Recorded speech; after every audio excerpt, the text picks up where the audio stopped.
Well, the formula, it's not even a prayer, of Kol Nidre is at least 1,400 years old. The line that Cantor Marcy chanted before was added only 800 years ago. This line that we are going to look at in a moment, I believe to be one of the most important and beautiful lines in the entire prayer book and Machzor. Let's look at it. Bishiva shel mala ubishiva shel mata. We say, by the heavenly court and by the earthly court, al dat hamakom ve'al dat ha'ka'al, by the consent of God and by the consent of this congregation, we give permission to everyone to pray with sinners. And then we continue with Kol Nidre. On one level, it seems quite simple. Rabbi Moshe of Rothenburg decided to start Kol Nidre, the most important 9 of the year, by making sure that everyone is invited, all in. You cannot think of a more inclusive way to tell the Jews, wherever they are, you belong here. And why is that? Because even if you think you're a sinner, well, all of us are. So you're in a good place here. Don't feel weird. But there is a much deeper level to his decision to add the line to this old, ancient, important prayer.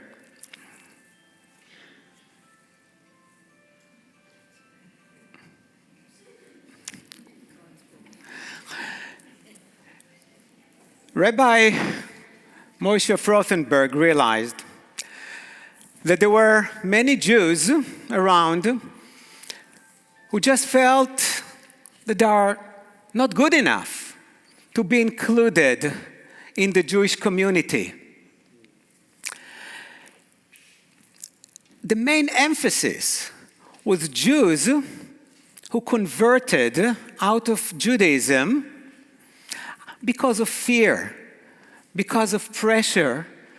So they converted, sometimes just to survive, but deep down they felt Jewish.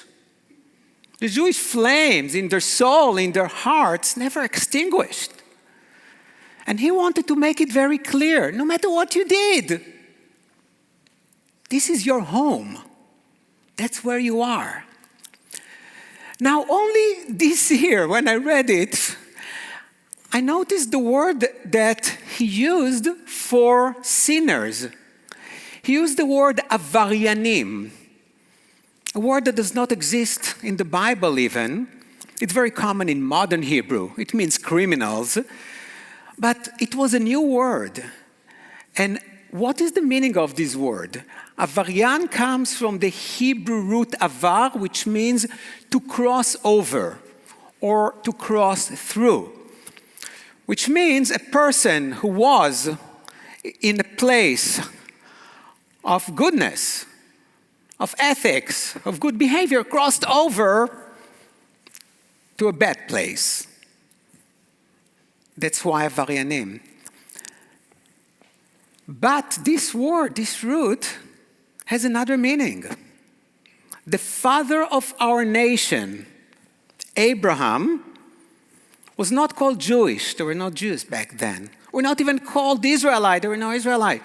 Abraham was called Abraham HaIvri, the Hebrew. That's the meaning of Hebrew. And what does it mean again? The one who crossed over.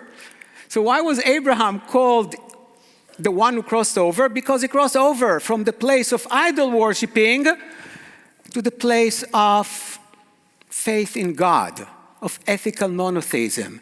So the same root can mean two things. It can mean you are a sinner or just the opposite of it.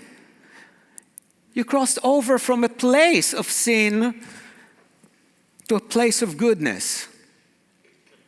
which means that the way with which we cross is a swinging door. It's not that if you become a bad person, the door is locked behind you and you cannot come back. You can come back and you can go back to the other side. And I think that's a beautiful message. Everyone can come back to us. But to come back to whom? Have you ever asked yourself seriously, who are we? Who are the Jewish people? What are you doing here tonight? Why are you here? And tonight I want to offer you an answer that I learned only recently. After reading one of the most important books I can say that I read in a decade.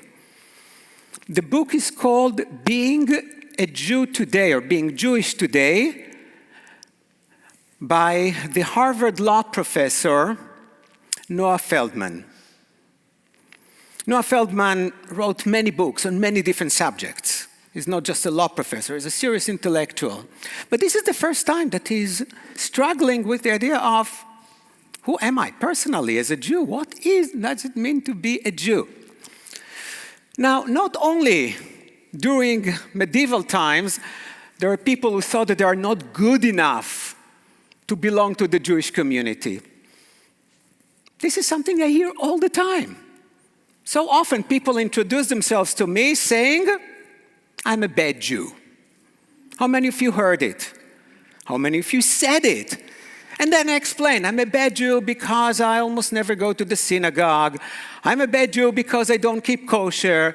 I'm a bad Jew because I pulled out my kids from Hebrew school at 3rd grade because, sports. I'm a bad Jew because I'm a scientist and I cannot believe in something like God.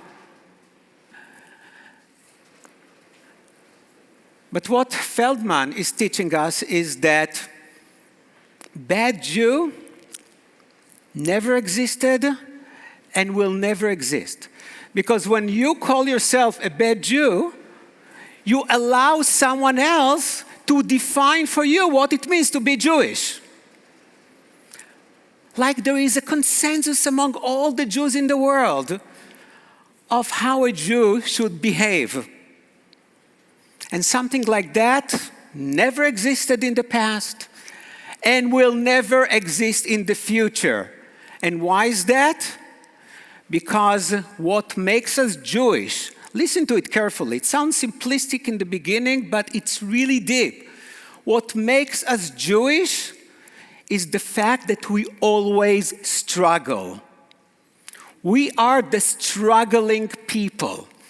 But for us, struggle is not something that is temporary. It's not something that, okay, now we struggle, but we hope that one day things will be better and we'll stop struggle. Not going to happen. If you are a Jew, you will always struggle. This is our existential state. That's what defines us. That was what kept us going for 4,000 years and will keep us going through eternity. And the first argument that Noah Feldman gives us is our name. We are the people of Israel. Our state is the state of Israel. What does Israel mean? It doesn't mean the one who believes in God. It doesn't mean the one who obeys God. It means the one who struggles with God. It's in our name. We are the people who struggle. And how we got this name? There's a beautiful story in the book of Genesis about our patriarch Jacob. Jacob in Hebrew is Yaakov. And I know some of you are Jacobs and have relatives who are Jacob. It's not a nice name. Jacob means the heel grabber, the food grabber. Not nice. And why did Jacob get this name? Because he had a twin brother, Esau. And Jacob always wanted what Esau had. Even when they were in the womb, we read, he grabbed his heel trying to pull him down. Until he went a little bit too far, and Esau was really upset at him, so Jacob had to run away to cross over from Canaan, the ancient name of Israel, to Mesopotamia.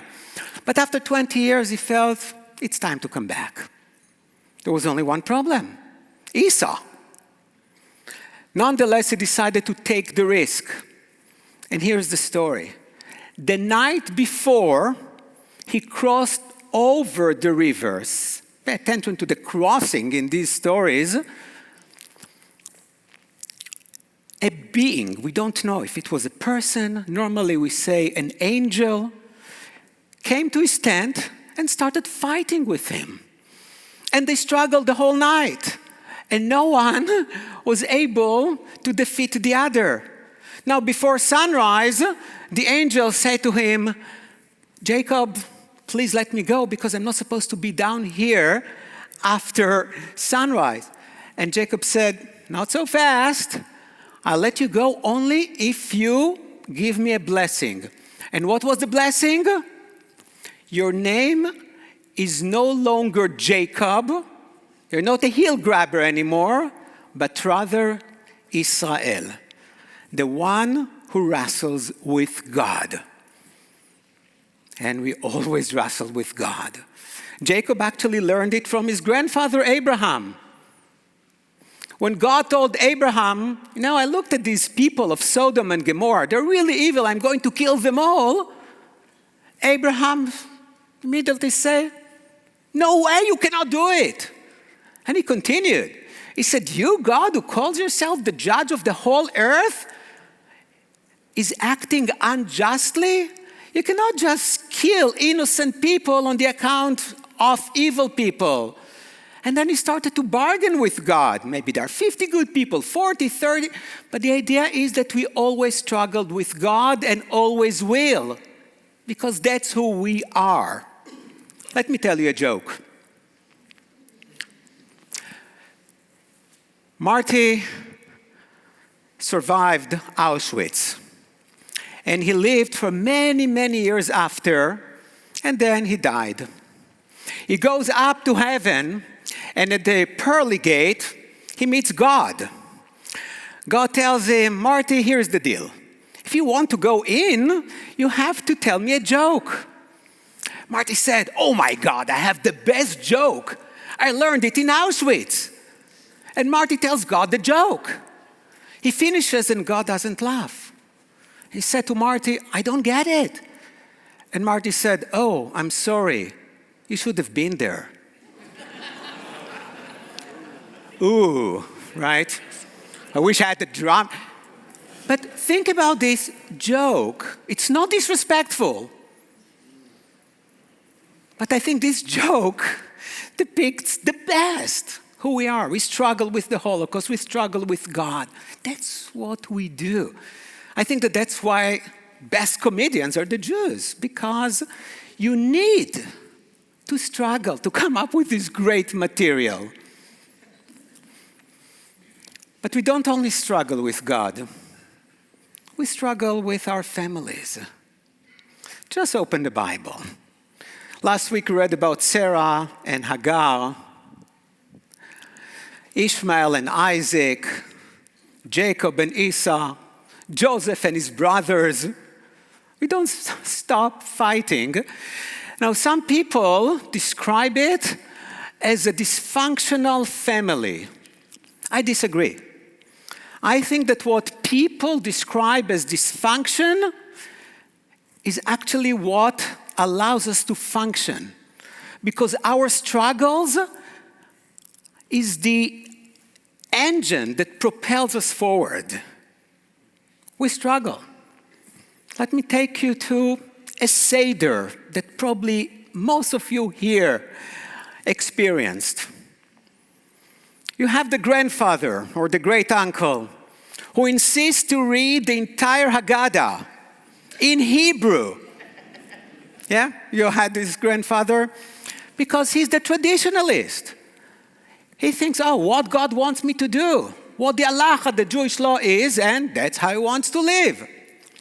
But then you have his daughter, who insists on placing a Miriam cup next to Elijah cup. Because we have to acknowledge the women in our history who did so much.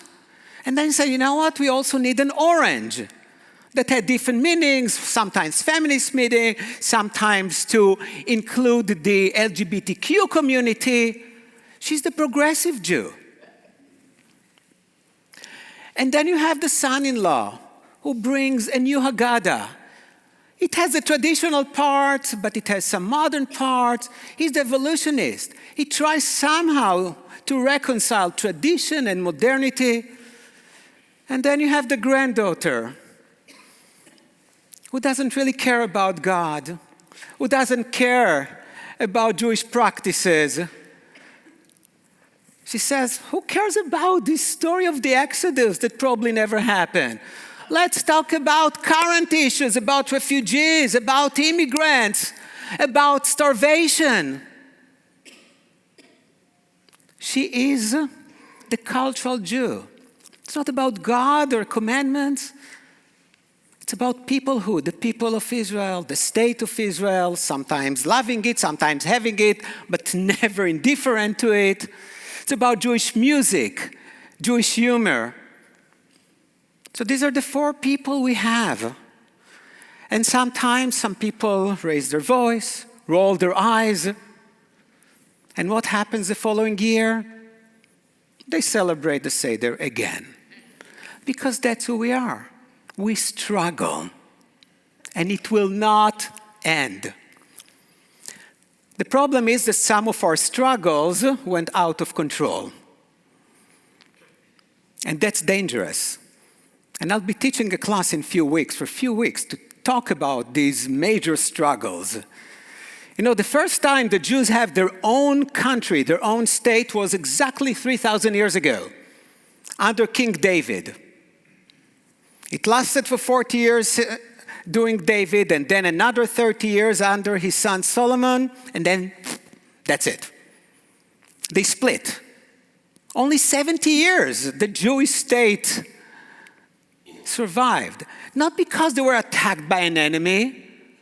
They started to fight among them. So instead of one Jewish state, now we have two. Israel and Judah. That's why it's sometimes confusing. Because we're the people of Israel, but we're also Jews, which means the descendants of Judah. Okay? After 70 years, they couldn't just agree on anything, but this struggle went too far. And it continued with the Pharisees and Sadducees and the Hasidim and Mitnagdim. But we normally struggled and we found a way to stay together. Let's go back 800 years to Rabbi Meir of Rothenburg. When he added this line that invites all the Jews to come back, all the sinners, at that time, during the Middle Ages and even before that in ancient times, Jews couldn't stop being Jewish. You didn't decide that you are Jewish. The authorities decided it for you. There were no secular people. And when you were a Jew, they told you where you can live. You see, the Nazis did not invent the ghetto. The first ghetto was built in Venice in the early 1500s to restrict the movement of the Jews. They told you what to wear. Again, the Nazis did not start with the yellow stars. Hundreds of years before, we had to wear different yellow badges and ridiculous hats just for everyone to know, she is a Jew. Of course, you could convert, the church would accept you, but not the community. What do you think? A Jewish leper goes, converts, and then the church people will welcome him or her with open arms? Just because he said, okay, now I believe in Jesus Christ? No. For them, he was still a Jew. Still a greedy Jew. Still a manipulative Jew. So a Jew couldn't stop being a Jew. They needed the Jewish community to survive. It was the Jewish community who found them a way to feed their families, because Jews were not allowed just to choose any profession. Very few were open to them. It were the community who educated their children, who helped the elderly and the sick, who buried the dead. You needed this community. So Rabbi Rothenberg said, even if you think you're not good enough, please come. You need us. We want you here. But today, my friends, nobody has to be Jewish. The authorities will not tell you, oh, you're a Jew, that's where you live, and that's what you wear, and this is your job. We are all today Jews by choice. We use this phrase normally to describe people who converted to Judaism. But today, we all choose to be Jewish. The fact that we were born Jewish means very little. Probably every year, before you come here, you choose to come here to be Jewish. It's completely different. So why are we here? Why do we choose to be part of these struggling people? What do we get from it? When I grew up, there were only 2 legitimate actors, male actors in my family. Robert Redford, who died about 2 weeks ago, and Paul Newman. Everyone else was a fake. That's what I knew. Paul Newman's father was Jewish, but his mother was not. Nonetheless, he always identified as Jewish. And one time he was asked, why do you tell everyone you're Jewish? And he said, because it's harder. In other words, because we struggle as Jews. Because when you struggle, you grow. You don't grow in comfort. When you struggle, your life gets much deeper meaning.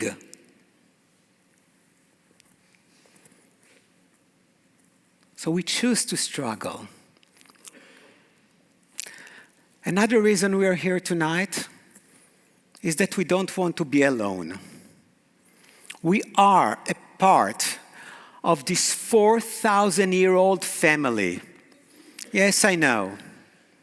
It's a loud, argumentative, but loving family. We want to be part of it. We need to be part of it. When you travel, please go to a synagogue wherever you are. You'll never feel so Jewish. No, really. You go to a synagogue somewhere else and, wow, you're part of it. We never see you. We'll never see you again, but we're part of this family. And the last reason is you do it for the generations of the past who struggled so long and so hard for you to be here. And do it for the future generations, because they need a family to belong to. And they need to be part of a people whose name means the people who struggle. I would like to wish you Shana Tova and Chatima Tova.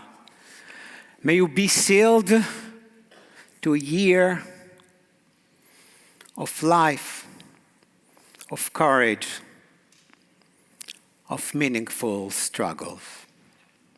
Shana Tova.